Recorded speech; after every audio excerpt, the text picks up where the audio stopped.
Watch this.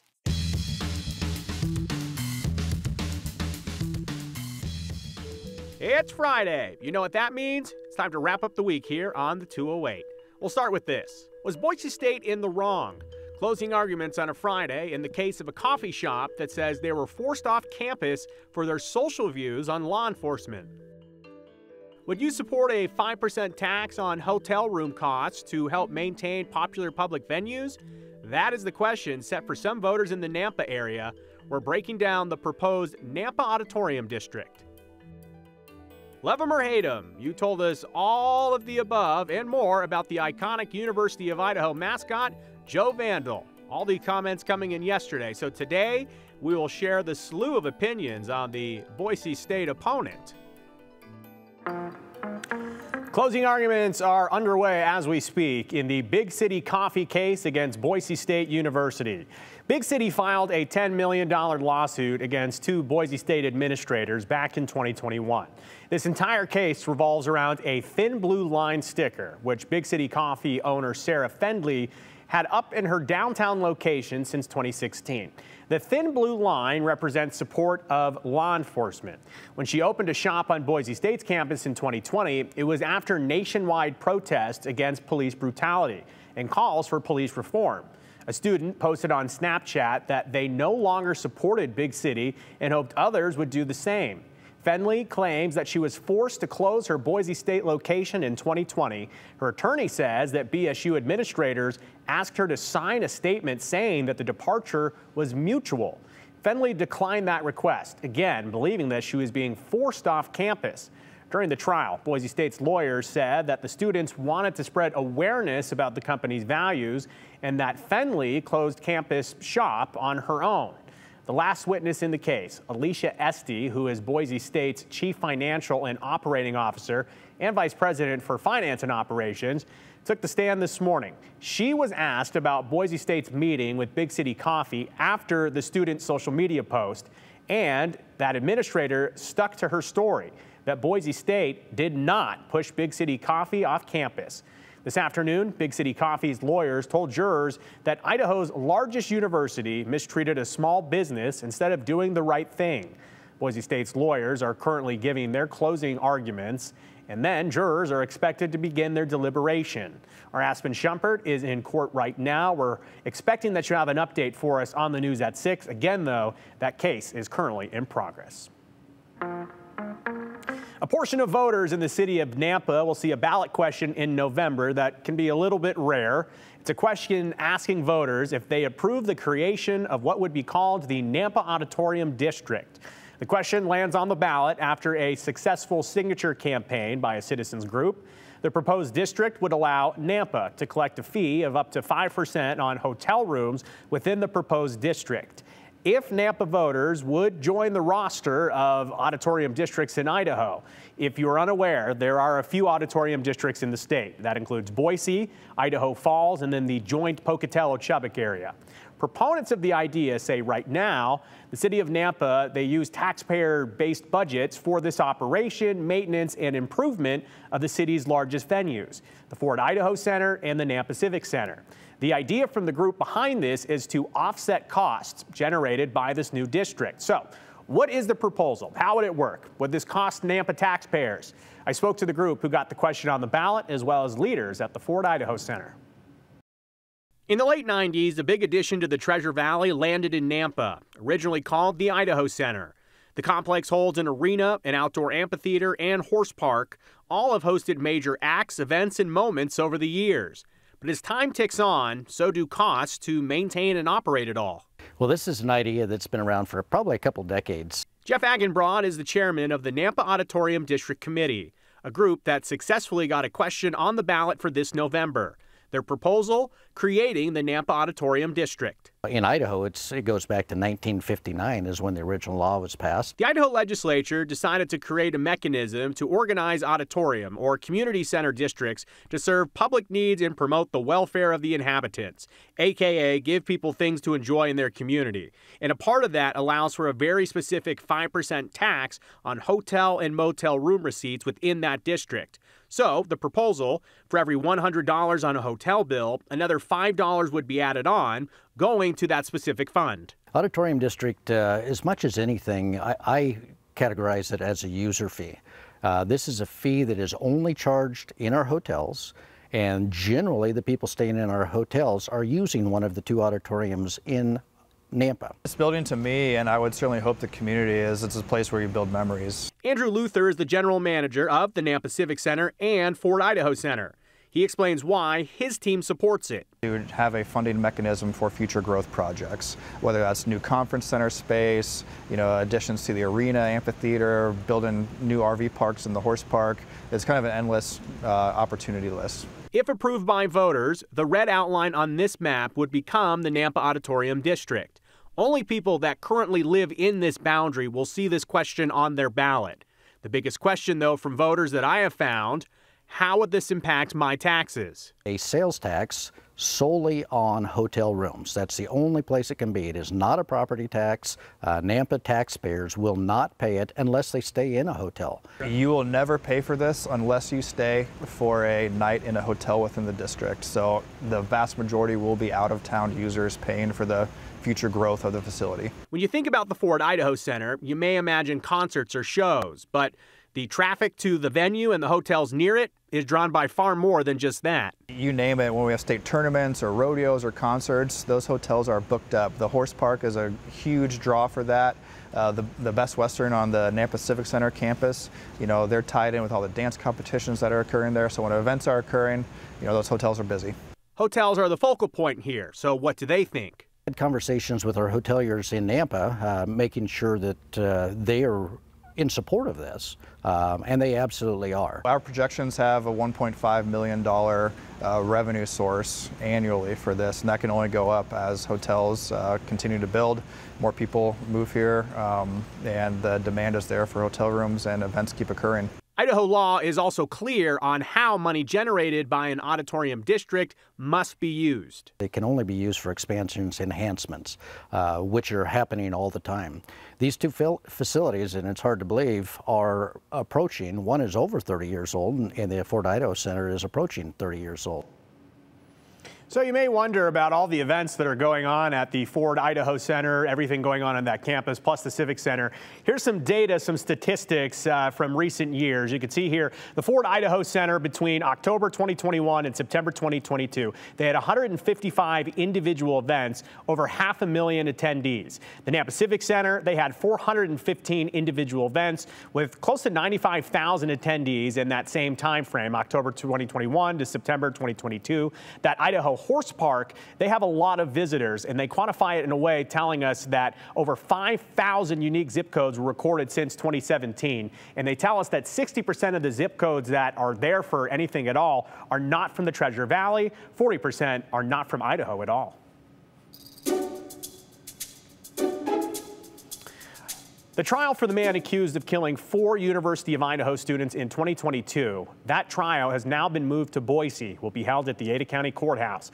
Just yesterday, the Idaho Supreme Court, they published documents that show the move is official. Brian Kohberger's trial next summer officially moved from Latah to Ada County, which made Elaine wonder who decided that Judge John Judge would no longer be presiding over the Kohberger trial, himself or the Supreme Court?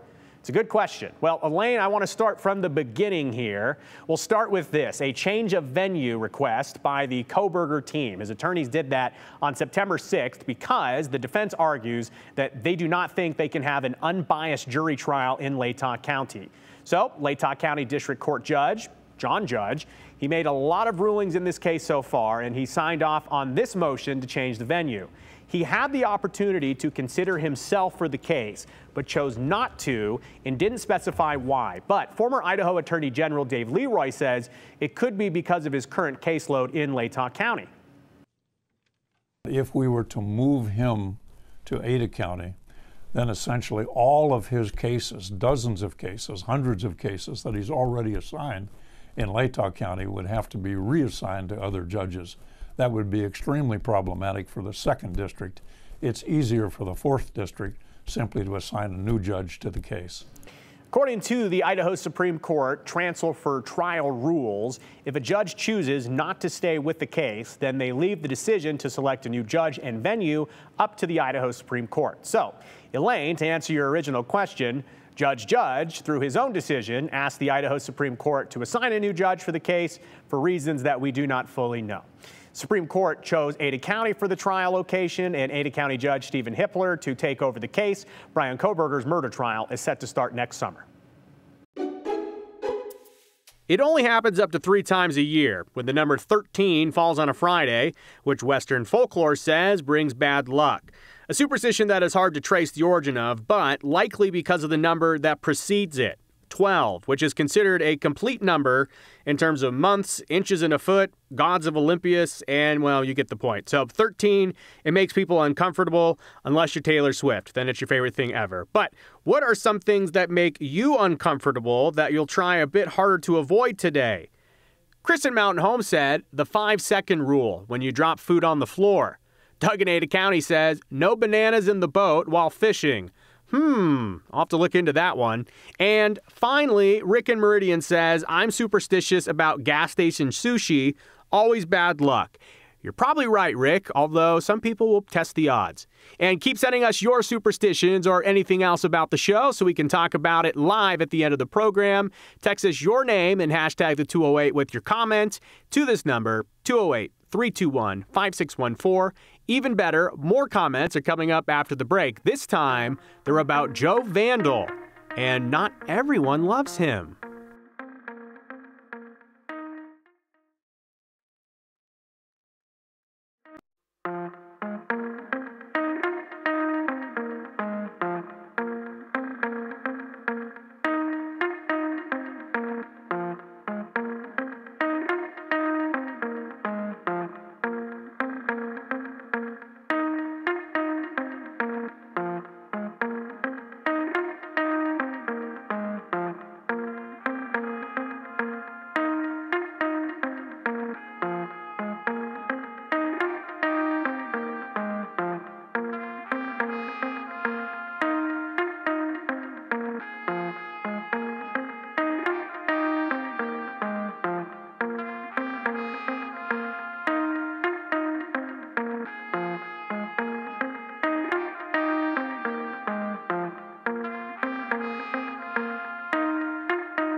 Well, there's a big birthday in town, and I think all of us may know this person, or thing, rather. The iconic blue turf at Albertson Stadium is celebrating its big anniversary today, and it feels fitting on the heels of Boise State announcing their conference change just yesterday. If you somehow missed this, Boise State is on their way to playing in the Pac-12 beginning in 2026. So there's a lot to celebrate at Boise State this week, including the Smurf Turf's 38th birthday.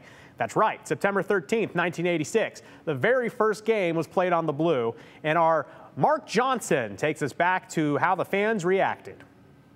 What do you think of AstroTurf? I think football should be played on natural grass. That sentiment echoed loudly through the halls of football facilities all over the country back in the late 60s and the early 70s. But soon, man-made carpets would outnumber natural turf 3-1 in the college and the pro ranks, and suddenly a new era of football had begun. Now, nearly 2 decades later, a similar cry can be heard. Well, I think football should be played on green turf. Now, the reason for the outburst from some members of the community lies here. at Boise State's Lyle Smith Field, home of the orange and blue Boise State Broncos. This is also home of America's very first blue football field. The idea was the brainchild of the athletic department, who felt blue AstroTurf combined with orange jerseys would create some added publicity for the university, and it has. Not all of it favorable. Sports Illustrated, for example, suggesting the school hire a design consultant, that to rid them of their color scheme. It's really good for the league. I think I think that all the coaches should wear earrings. I think we all should play on different colored fields. I think everyone should have a beard. Kids don't care what they play on. They just want to play. That's the way coaches are. It doesn't make any difference if we go play Weber State in a dirt field or play them in a grass field or turf field. Looking a bit like a small lake in the middle of the city, some are concerned about ducks crashing afternoon games. Hunters have already been told it is off limits. The carpet will get its first test in front of the home crowd September 13th, and at $600,000. Fans in Boise, Idaho are already saying the new blue at BSU, like it or not, is here to stay. In Boise, Mark Johnson reporting for NBC News. Whatever happened to that guy? Anyways, you can catch the Broncos back on the blue next Saturday. They're off this weekend, but they will host Portland State. Classic Boise State kickoff, 7:45 p.m. next week. And don't forget to catch our Bronco Roundup Game Day show to get all the latest news and notes. Who doesn't want to be the mascot? Joe seemed like a superhero to me, going to all the football games and having everyone excited to see him. And then being able to represent our college. I mean, Joe's the mascot. He's a face for everyone to rally behind and kind of unite. Yesterday, we told you about a very important Joe in Idaho. It's not me, but I am very flattered. It's the University of Idaho's mascot, Joe Vandal, but he wasn't always the mascot, and he wasn't always named Joe. So we gave you a brief history of how the Joe of today came to be. So today, we're briefing you on your beliefs on the Idaho icon. Ted and Eagle said, "A rare day indeed, a story about the U of I, after all the years of not even reporting the Vandal game scores during the news." Well, Ted, our sports team might disagree, but here's another rare day of Vandal news for you. Dave said, a follow-up on who the Vandals were, a member of a Germanic society that ravaged Gaul, Spain, and North Africa in the 4th and 5th centuries and sacked Rome in AD 455. That's according to www.google.com. Thank you, Dave. We can see that too. But the reason the name stuck was because of a student journalist. Lloyd Jazz McCarty, working for the student newspaper, wrote, "The present gang of Vandals have the best material that has ever carried the eye into action." That was back in 1918. Then the students just named him Joe. His official birthday is September 22nd, 1956, which is the same birthday as Shelley H. Happy early birthday, Shelley. Tony and Susan Powell also have a Joyous Joe connection. They said our daughter, Rhonda Powell, now house, was the Joe propelling from the rafters to deliver the game's football. ROTC students went in to retire from the Army as a lieutenant colonel from proud parents. Proud parents indeed. You know who else's parents are probably proud? The Funks, because yes, Sandy, Hunter, and Harrison Funk are related. They're not only siblings, they are twins, and both are proud Vandal alums with lots of school spirit. Hunter was on the Spirit Squad, and as you now know, Harrison was a proud Joe Vandal from 2018 to 2019. Last but not least, Susan, who said, "We watch the 208, so we don't have to watch sports." Well, Susan, go Vandals, I guess. We have more of your comments. No, not just about Joe Vandal, but what you're superstitious about. Because if you haven't looked at your calendar, today is a daring date. It's Friday the 13th. Spooky. But Dale in Catcham actually doesn't think it's so scary at all because it's his birthday, and it's always a great day for him. So, happy birthday, Dale. Wendy in Fruitland has another fun fable. She says, "Palm itches, you're getting unexpected money. I hope my palm itches soon. Would be nice. How about Mike and Eagle's way of getting good luck for the new year? He said, eat pork on New Year's Day." All right. We'll have more of your silly superstitions coming up, but in the meantime, send us more, or any questions, comments, or concerns that are cramping your conscience. You can text us 208-321-5614. Don't forget your name and hashtag the 208 so we can give you credit, and we will get to some of these live at the end of the show.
While this Friday the 13th is supposedly rife with bad luck and chances for bad luck, it's also having some beautiful weather for us. Really nice and pleasant. We've got 70s in valley locations, and this trend will continue as we go throughout the weekend. Thankfully, the smoke is expected to stay minimal, and you can see those comfortable temperatures. Mountain areas a little on the cool side, probably feeling like fall with the 50s and 60s, but lower 70s, almost at the 70s in the Magic Valley, and lower 70s for some of those Treasure Valley areas. And you can see for Stanley, beautiful views today. Again, the smoke is expected to stay minimal, so we are now treated with wonderful views just like this. And so for tomorrow, that tees up another fabulous day of weather for you with those highs closer to the 80s for Treasure Valley spots, 70s in some of the mountains.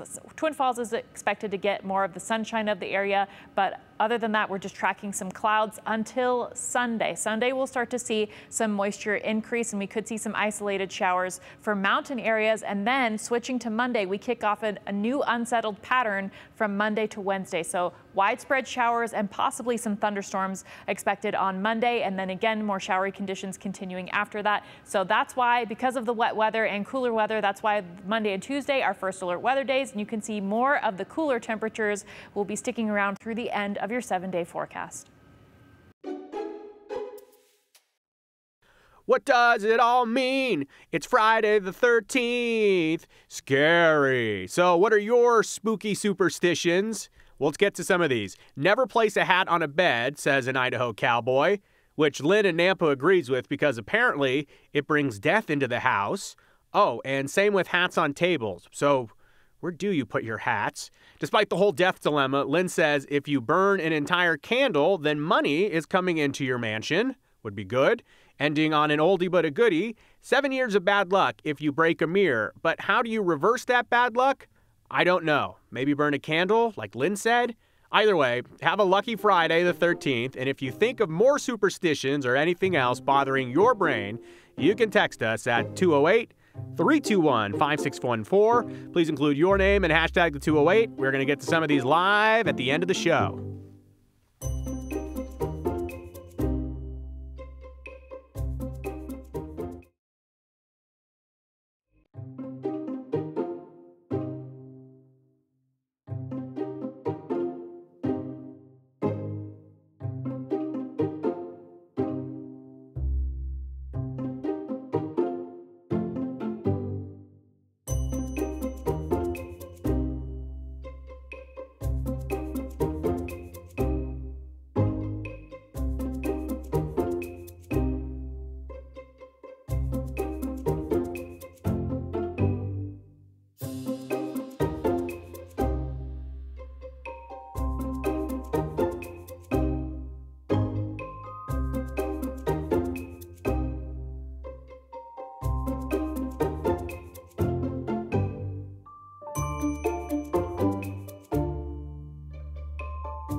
All right, it's your comments to end the week. Let's see how we did.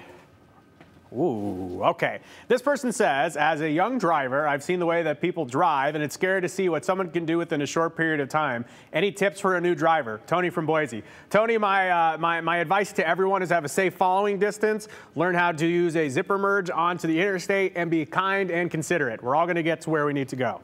Okay, this person wants to know, will creating the Auditorium District lower my taxes? Carol in Nampa. So, long story short, I don't think it would lower your taxes immediately, but what it would do is if it was passed, the Nampa City Council would be able to have some extra tax dollars that wouldn't have to go towards the auditoriums, the Civic Center, or the Ford Idaho Center. They could use that money on other things, and then in the end, if the city down the road they had everything paid for, I guess that could end up cutting your taxes. But the short answer is probably no.